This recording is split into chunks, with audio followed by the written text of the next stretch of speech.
We're going to need meringue powder, water, and 2 cups of confectionery sugar.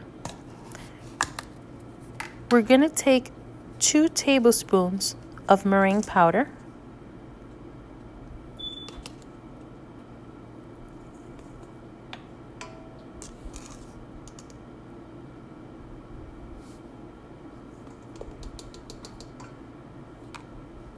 we're now going to take our water in our spray bottle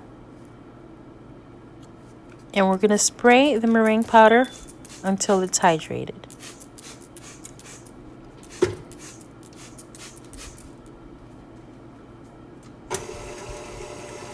We're going to put the mixer on low or stir in this case. And we're going to keep spraying it until it becomes like a scrambled egg consistency. So we're just going to keep adding water.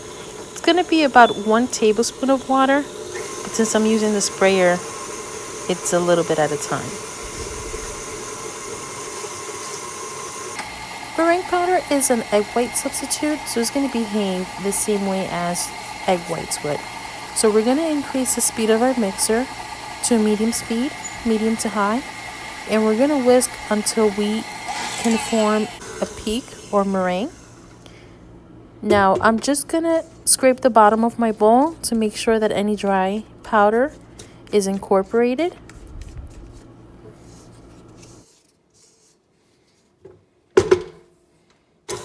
And we're going to continue to mix on high.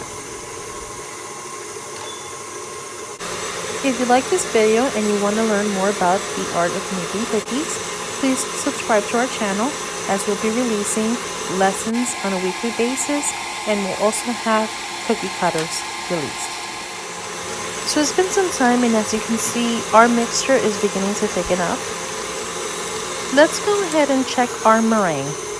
If the meringue is ready, it's gonna attach, or it's gonna stay on our paddle, and there should be no drips, and it should be very light and fluffy. So let's stop the machine, and now we're gonna check. Now, as you can see, it's not fluffy and it's dripping, so we're gonna put it on high for a little more time.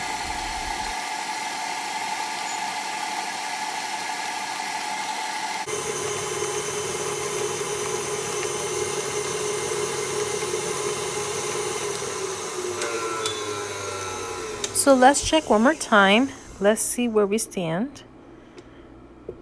Now, as you can see, we're getting there. There is definitely stiffness and it's no longer dripping. So our mixture is ready. And what I'm going to do now is I'm going to actually add my guard so that my sugar doesn't go everywhere. And I'm going to start adding my confectionery sugar 1 tablespoon at a time. With the machine on a low setting, we're going to add our 2 cups of confectionery sugar 1 tablespoon at a time. And we just want to make sure that our confectionery sugar has been sifted. Even if the bag says it has been sifted, we want to make sure, because otherwise we're going to get lumps in our piping, and that's going to give us a lot of problems when we're trying to decorate our cookies.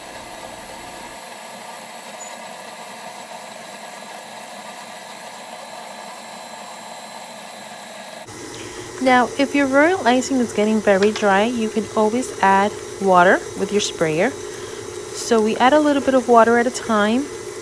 With royal icing, water goes a long way, so it's better to add less and go back and add more than to add too much, because then we're gonna just keep adding confectionery sugar.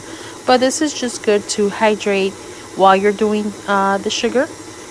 This way everything incorporates and it's not thick or rocky, because if you put too much sugar and it's too dry, it's gonna become a big ball or big paste. So you always want to have a cream consistency when you're making your royal icing, and from there you adjust whether you want it a little thicker or looser, but always work in a cream form base, so it's always supposed to be creamy. So I'm done adding all of my sugar, so I'm gonna go ahead and remove my guard. Now, as you can see, The mixture is sticking to the paddle and there's a bit of a ball forming, so I'm just going to hydrate.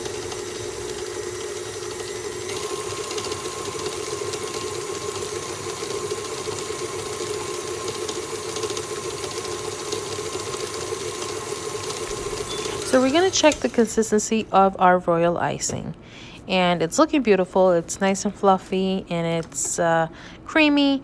But if you've noticed in my videos, I always mention that the type of royal icing which I use the most or is my favorite is the 20-second royal icing. So this is way too thick.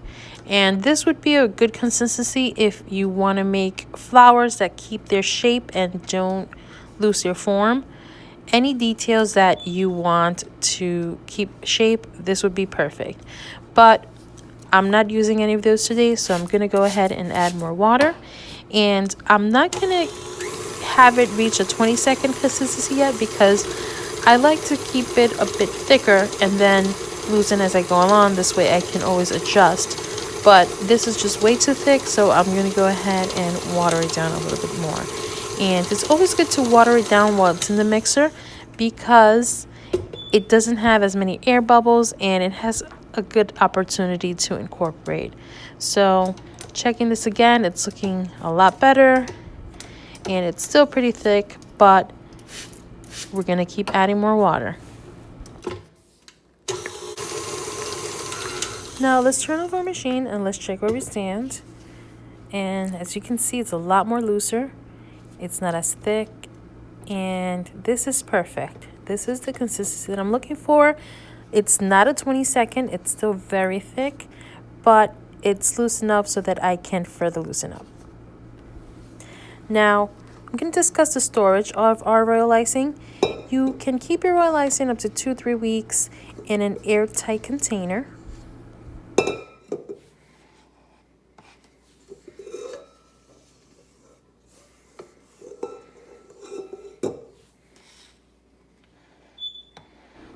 So I got these containers at my local dollar store. I basically have a few of these that I can just use for storage. I'm not going to color this particular mixture, so I'm just going to keep this batch as is white. And I want to make sure that when I store it, I smooth it out as even as possible. And I'm just going to try to just spread this out so that it's nice and even and not all towards one side of my dish.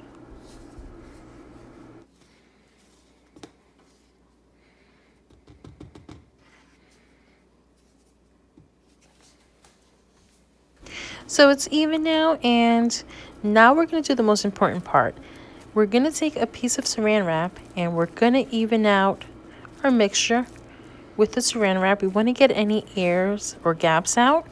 Now this is going to prevent our royal icing from crusting or crystallizing, and it's not going to give us any of those dried sugar bumps. So this is what we have to do to avoid that. Then we just tighten it up with the airtight container and we're done. This royal icing is ready.